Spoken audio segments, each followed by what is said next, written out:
Well, this is Dr. Chris Lemmon, and this is my July July chat. Um, I got a couple of comments back. I know June was a little long. I'm sorry for you, some of you people that like short talks. This one will try to be short. I've been trying to mix them up a little bit, 15, 20 minutes, 25-minute talks, and then I go this, almost hour long. Um, but some of the topics are pretty big, and I had comments back about symbols and images, and I kind of used them interchangeably. There is a correlation between them. They're both imagined, right? They're not part of our real world. So that means they're not a lot part of logical structure, but they're most certainly a legitimate experience, just, not part of our defined world that we like to put into constructs and packages. Anyway, so there is a difference in where they arrived from and a difference in use and meaning. And sometimes I'll just interchange the words. Let me grab a note here. Actually, did a little bit of homework. Um, an image is a representation of external form of a person or a thing. Just something we made up, right? Person or thing, something, right? And a symbol is a marker or a character used as a conventional representation of an object, a function, a process that represents or stands for something else, especially a material object representing something abstract. So there's a little difference in meaning. Yep. So I talked on and on about images, and in that same time when I was a kid growing up, my grandmother, like everybody back there in the days, they would can things, right? They would put jars, and now it's kind of a remote element that when I talk to people about it, they don't know what I'm talking about. But we used to take the jars, we'd heat them up, sterilize them, and we would put products in them. So it would be either produce during the summer, during the harvest season, or we were Germans, so a lot of sausages and etc. And even turkey gizzards and livers and God only knows what all went into jars. And she would put a label on a jar and she would print very carefully and then put this label on those jars. And in the basement, we had these racks like bookcases full of jars with labels on them. Um, and when I was a little kid, she would send me down to the basement in my playroom with a little note that would have the jar name written on it. And I was to go through there and find something that matched the note, right? And that's what I did. And I would find those jars and I would take them up. It was fascinating to me because she would have a jar which would have sausage or spinach or broccoli or who knows what, or even chopped up apples that she's cured, and they'd all be in jars labeled. And of course, then we would utilize the product in the jars. She would then clean the jar up, put a new seal on it. And when she actually came time for canning, she'd use those jars again and again and again. So it was like, wow, this has a utility for a multitude of uses. We just put something in it to kind of conserve it, or like put something in a drawer, put something over here, a containment for something. So that's what I started to think in terms of containment for things. Where could I put a reference? Where could I? So I did a lot of hiking. So from the very beginning, when I was a kid, well, I still do, but when I was a kid, I would then figure out the landmarks of where I was going, and and then I would store that in a symbol, and I could then label the symbol. This might be uh, towards McSherrytown, a path. It's like, okay, or this is the one by the big lake. Oh, okay. So then I had those pieces and I would put them in a jar, just like my grandmother did. I would put them in a jar and put a label on them. It was a symbol, right? And in the very beginning, I would use a jar, which was really crazy, but it was just familiar. That's what it was. So I would remember when I would get on a trail because sometimes they look pretty much the same. And I'm walking by a lake, and all of a sudden I'm like, which lake is this? And then I go through my archive files and find that reference and then recall it and then bring it in. So it's somewhere in the neocortex. I would always call it outside, right? So it is outside. I put a symbol up here and it's outside. Uh, Also, I noticed very, very young that I could take people that were agitated or even sick, and I could put some of their energy in a symbol. And separate that out a little bit, pull that off, pull some of that charge off. Or myself, if I got a little anxious or I got a little frustrated, I could actually put up a little symbol. So when I was a kid, I had a little elephant that why an elephant, not a teddy bear, I have no idea. But nonetheless, I had an elephant.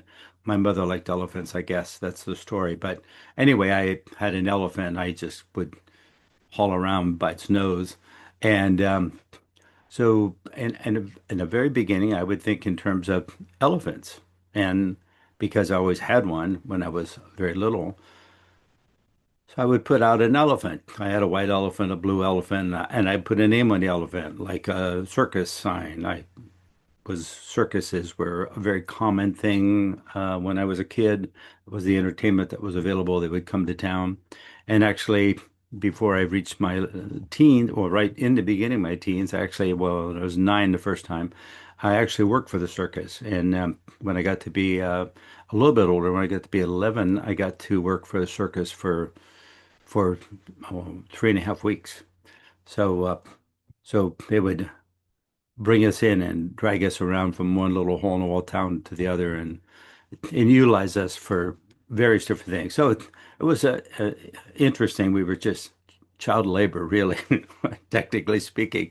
Uh, but it was fun. Again, I got to feed some of the animals and I got to, you know, all that kind of stuff. Mostly shoveling a lot of animal waste and and I was kind of brazen. So we would have two guys with sledgehammers, and I would hold the posts, and we were putting the tent up, and then these guys would hit the sledgehammers, and they'd get a routine going, bam, bam, bam, bam, bam, and somebody had to hold the post straight because when you hit it, it would move, and the next guy would miss. So I was not terrified. I would actually hold the post, and they would just keep pounding it into the ground. We would pull the posts out with the elephants, but we would pound them in using guys with sledges. And so anyway, I was one of the kids that was brave enough to hold the post and not worry about getting their arm busted off. So anyway, that was the very beginning was my symbols were actually elephants with labels on them rather than jars. Um, and I would put things in it and I would then be able to recall stuff, store stuff. You know, it's probably the way our mind actually really works, just that we use a different, maybe an unconscious way of sorting things or referencing, or just like, sometimes if you forget where you put your keys, you got to kind of retrack your steps. What did you do? A, B, C, D, E. So we all learn different ways to store memory, and this is the way that I, in the beginning, learned to store memory. And I found that if I could label that, it was much easier for me to recall rather than try to remember a landmark or something. It was like I just needed to have that whole pathway flash into my head and it's all laid out and I could see the whole thing from memory and I could just go right down it. And it worked pretty good. Now at, past 80 years old, it gets a little fragmented at times when it comes to memory. But but I still use symbols. And when I did workshops, I could typical workshop I know I said before was 7 CDs. So that's a weekend with me talking, and there's 7 CDs of me talking, and I don't have any notes or anything. So that all got stored. I put that all together from books I read and relationships and experience I had, and I could then put it into a symbol, put a label on it. Um, so symbols became very, very useful. And so I won't talk at all about images this time, but about just about symbols. And I found that if people had something they were in, well, let me put it this way. We would then in classes teach people to ground their body. So we have them imagine a grounding cord from their body going down the center of the planet. Number one, it connects you to the planet, which is the largest mass we have around. It forms gravitational pull. It forms the idea that we have weight, we have dimensionality. It affects us tremendously, right? When you get up in the morning, if you measure your height and you go to bed at night, you shrink a little bit walking around in that force all day long upright. And so it is a force to deal with. So having a connection to a bigger force, like having bigger friends, like It's nice. So having a connection to bigger first force is really good. Also, since we're all on the planet, we're all connected to the planet, then connecting to each other is less terrifying. Um, you'll see people that talk about somebody who's crazy and they'd say they're really ungrounded. Well, that's pretty much what they are. They're not connected to, so they're not on the same page the rest of us are. So those connections are, well, people can have things that influence them, someone else mad at them or someone else stalking them or gosh, who only knows, right? Or just fears, afraid of dogs, afraid of lightning, afraid of rain, afraid of everything.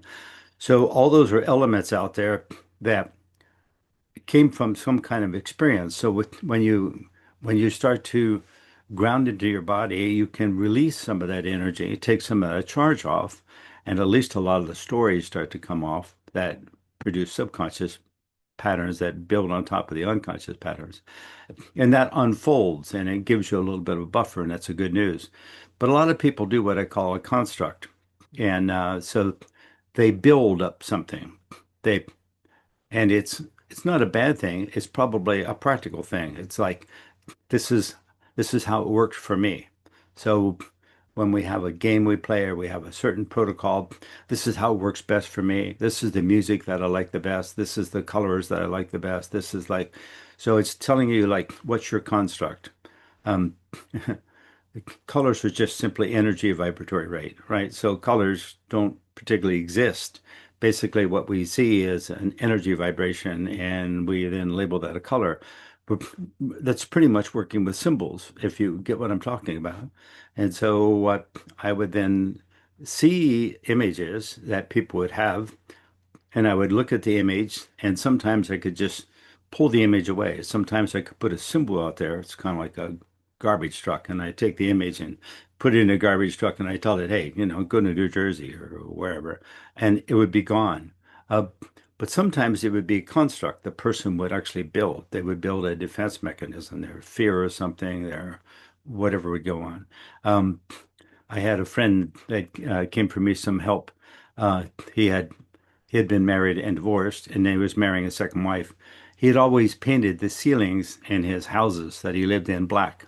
The first thing he'd do when he buy a house, he'd paint all the ceilings black, which is a little strange. Most people, as a matter of fact, they have, it's like ceiling paint that's really white and very flat. But that didn't suit him. He had the flat black on all the ceilings. So it was strange. The second wife, I don't know what the first wife thought, but the second wife was really upset with this ceilings being black, especially the bedroom ceiling and the living room ceiling. And she refused to have the kitchen be black. So so anyway, she says you need to get help. So he came to see me. And it was a construct for him. In other words, he imagined that black ceilings are the correct way to do it. So therefore, the construct is I am the person that makes the ceilings black.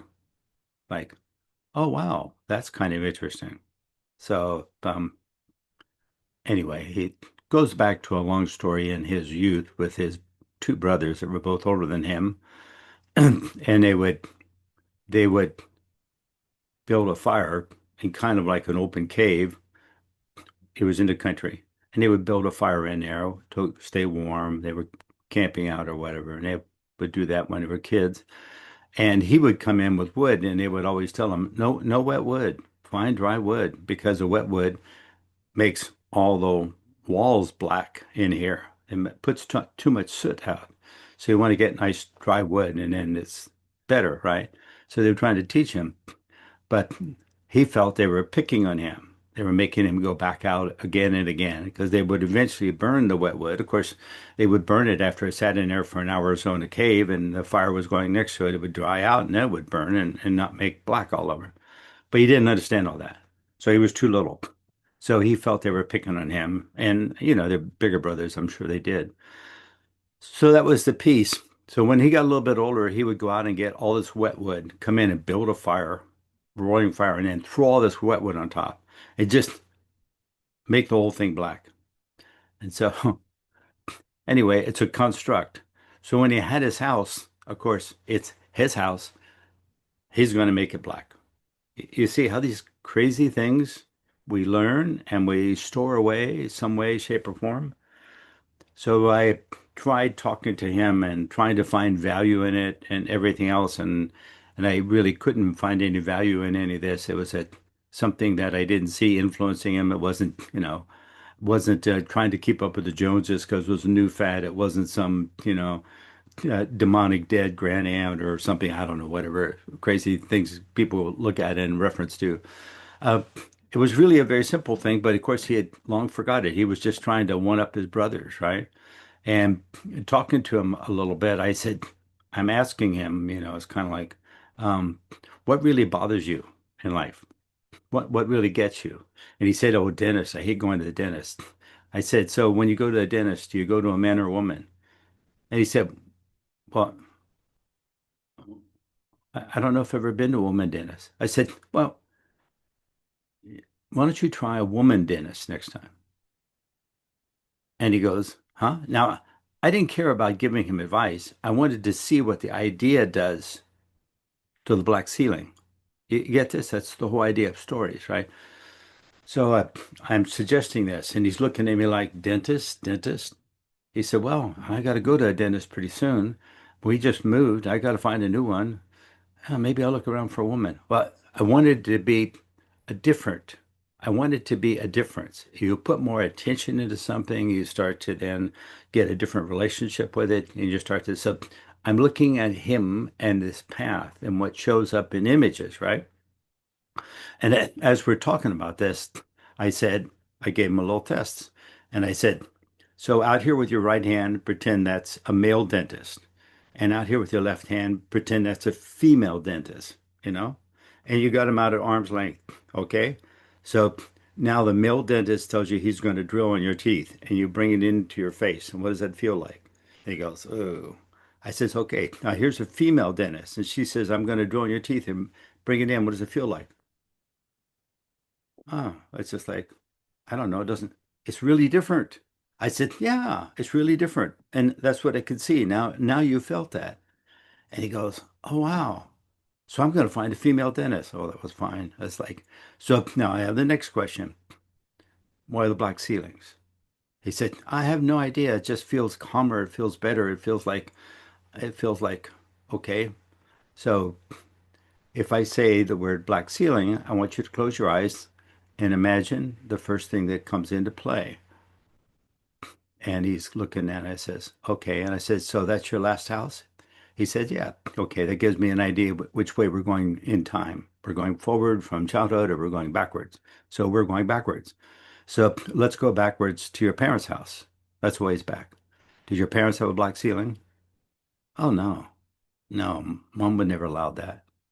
Oh, okay. So who had a black ceiling? Well, nobody. I never saw anybody with a black ceiling. I don't know why I do it. I never saw anybody. Have you ever been into a building, a barn with a black ceiling, a shed, a cave, and all of a sudden the light goes on. I could see that. It's like, wow, a cave. Oh my goodness. You were in a cave and was the ceiling black or just dark? And he goes, no, it was black from the soot. And then all of a sudden he started crying, which felt weird to him. But it was like all that, oh my goodness. And his tears coming down his eyes. He says, that my brothers were such jerks. And I go, no, they were just bigger kids, and you were a little kid, and they picked on you because you didn't get it as fast. That's all. That's just life, right? And and so you learned, and but you went into competition, right? And he said, yeah. And then all of a sudden he started remembering pieces of it. It was probably about 2 weeks before he remembered all that sequence in the story I told you. But in the very beginning, he just remembered little snippets, little scenes of it.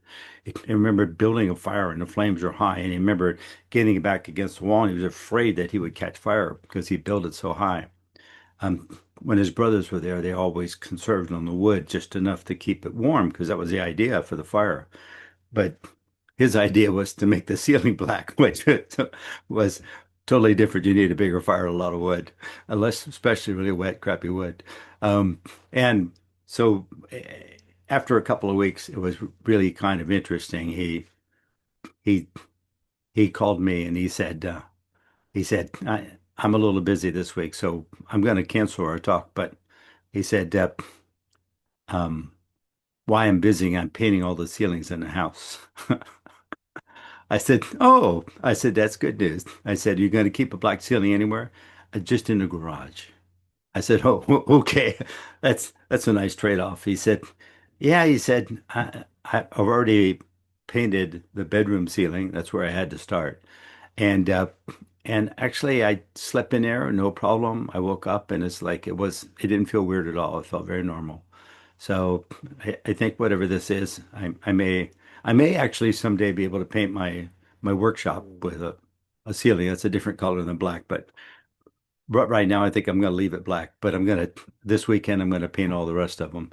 I said, well, no problem. Let me know if you need to talk again. So, just an example, that's a construct that we made that doesn't ground out. You just can't ground that out to the planet. It didn't come from some other piece outside. You built it, you designed it, you fabricated that whole thing from the experience as a reaction to something. I've seen some really complex reactions from things.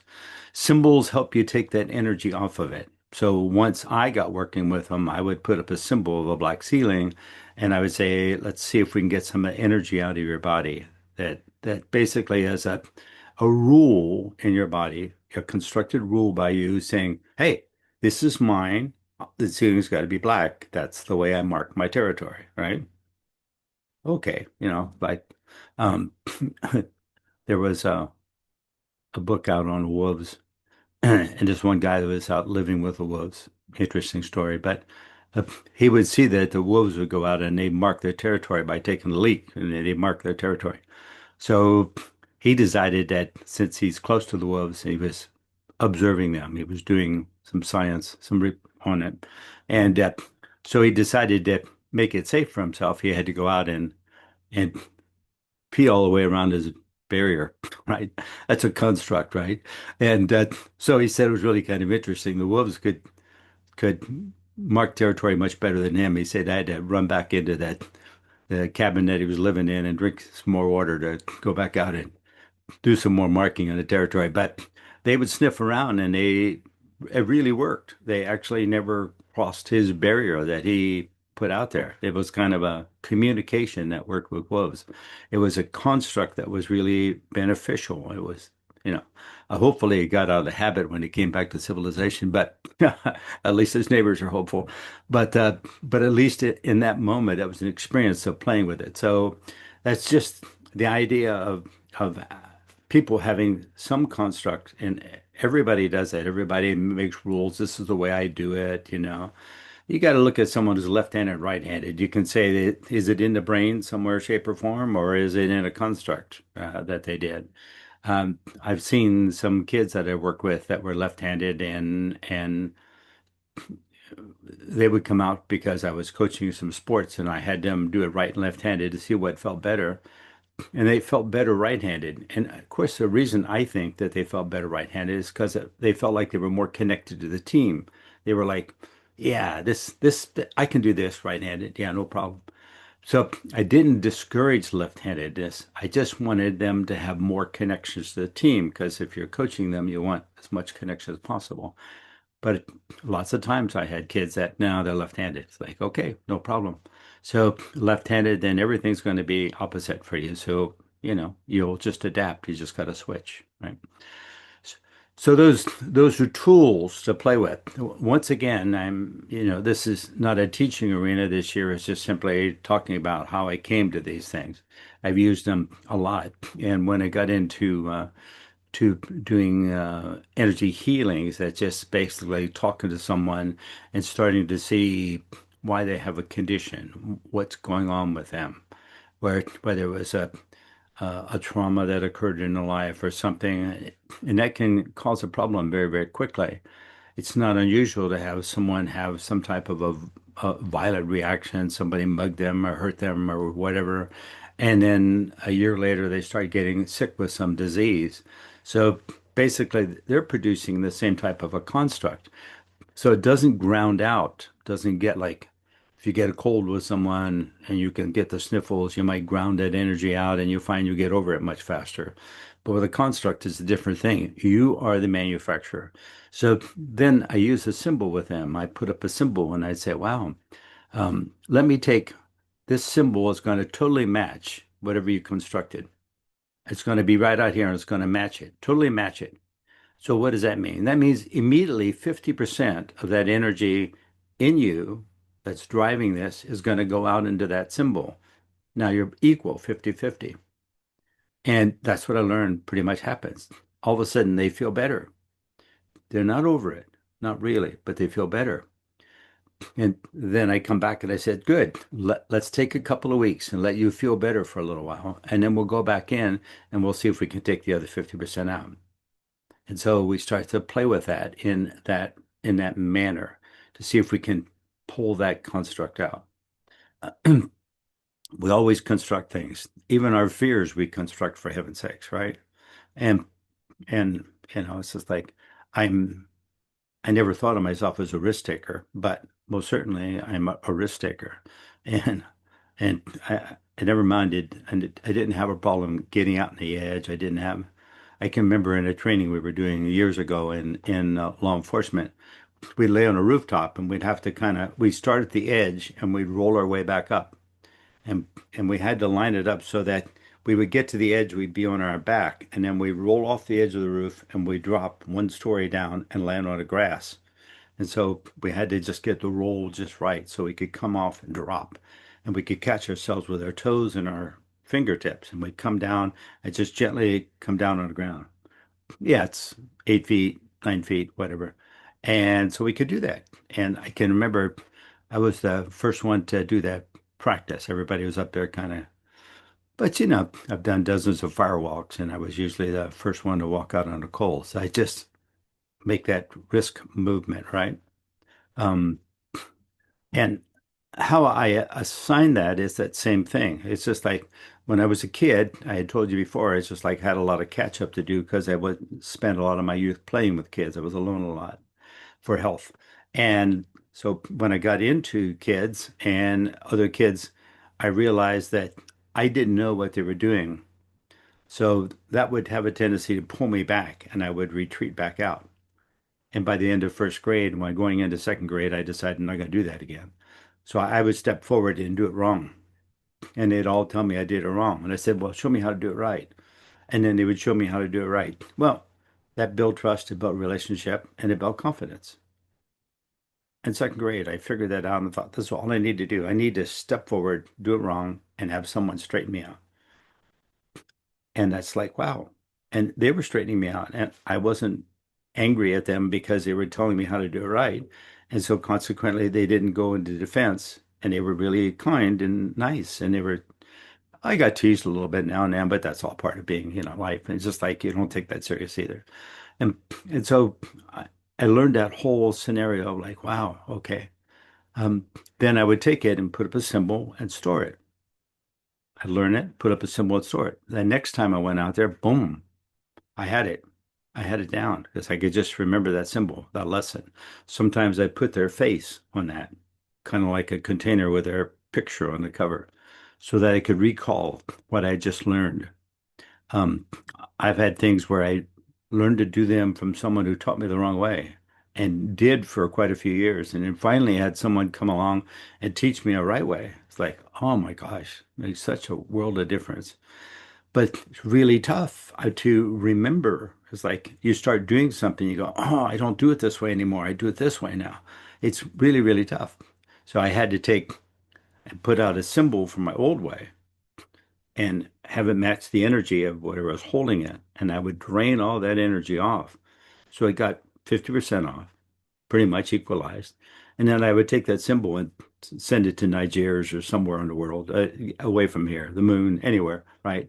Just distance, because distance is it's going to disconnect the energy. It's no longer supported. It's going to just fade out.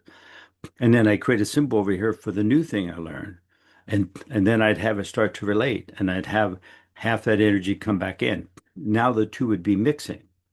It was easier for me to remember. When I'd come to it, I'd remember both the old way and the new way. And I go, oh, So I had a step by step. It's almost like a list of first do this, then second, and third, then fourth, right? But it was a package that came in. I could feel it kind of offload and come in. So that's the nature of symbols are really, really good. I use them a lot. Even when I see an image or something, I see an energy in someone, I'll put up a symbol and draw half that energy off to see what's behind it, what's going on. Is that coming from another person, from another a connection somewhere, from a friend, from a relative? Um, I had a lady that I'd worked with when I was with the Berkeley Psychic Institute, and and she was a really sweet lady. I really liked her a lot. She had a position that she held, and I'd worked under her and worked with her. A very, very nice lady. And then all of a sudden, she got kind of pissy.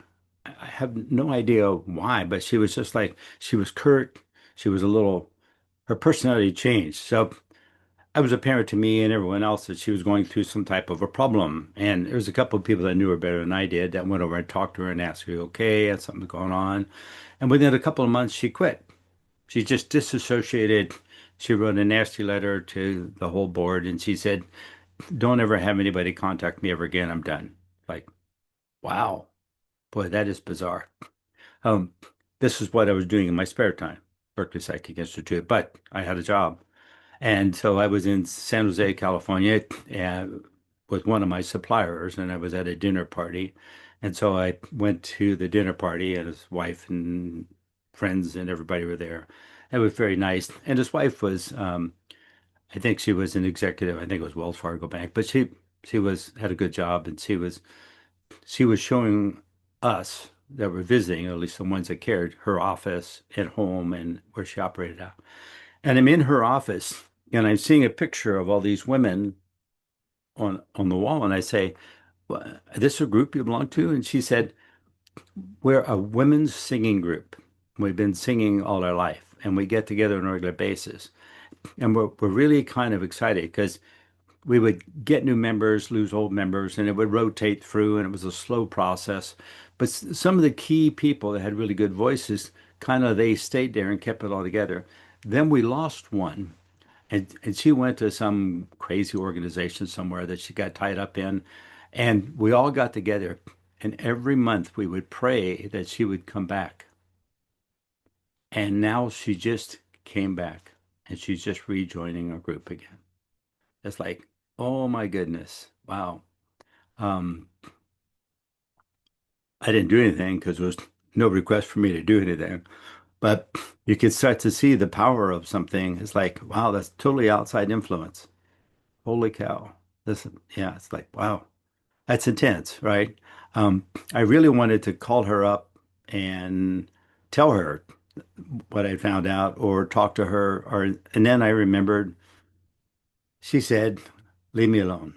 I don't want to talk to anybody. So you kind of you get on the fence with that stuff. I personally, when somebody says leave me alone, I like to leave them alone. I really do. It's kind of like I don't want to get into the point of my egos telling me I could help them when really they're not asking for help, right? So maybe she's going to be happier back with that group. Maybe that's her next step in life. Maybe that's whatever, whatever, however you want to label it. It makes no difference. You just get the feel for it, right? This is all the whole game is that you get the feel for it. Took me years and years and years to where I started deciding that I had ideas that I could apply and teach people. I never taught them in the terms that we're talking right now because those are just stories about me. Now and then I'd have to tell stories, but for the most part, I didn't want to tell like how I put together ideas. Some of the ideas I put together, then later on, I went to classes or I went to workshops or I read in books more material on the topic. Other people have been thinking along the same lines. It's like really very, very, very interesting. And it's like you'll notice how they just swerve down through the pathways a little differently. Arrived at something similar, all works just fine. I've had lots of tools that I've used that I've abandoned because it's created problems with some people. And I realized, wow, uh, I don't want to. use or teach somebody a tool that is going to create a problem for them or an emotional problem, an issue. So it's like, so I got very, very selective, and I think that's very important to be accountable in our world today. So anyway, if that answers the question, the difference between an image and a symbol is something with utility to it. An image is just the perception that you get. And so the symbol can be very, very useful, and you can play with it in any way, shape, or form. And so I, yes, I can cough. Um, I was actually working trimming on neighbors' trees yesterday, so I'm kind of like still kind of breathing the sawdust from getting up in a tree and doing branches. But he's a little bit too old.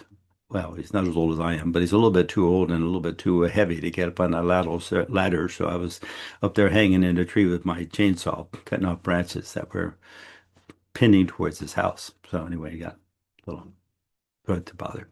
All right. So thank you very much, and have a wonderful, God, what is it, 4th of July? Yes, have a wonderful 4th of July. Uh, and hopefully it's fun fireworks and not rockets. But whatever, it's just all life experience. So so thanks a lot. If you have any questions, go ahead and email me, Chris at Wizards Catch, and we'll do like I did now. We'll answer that question and and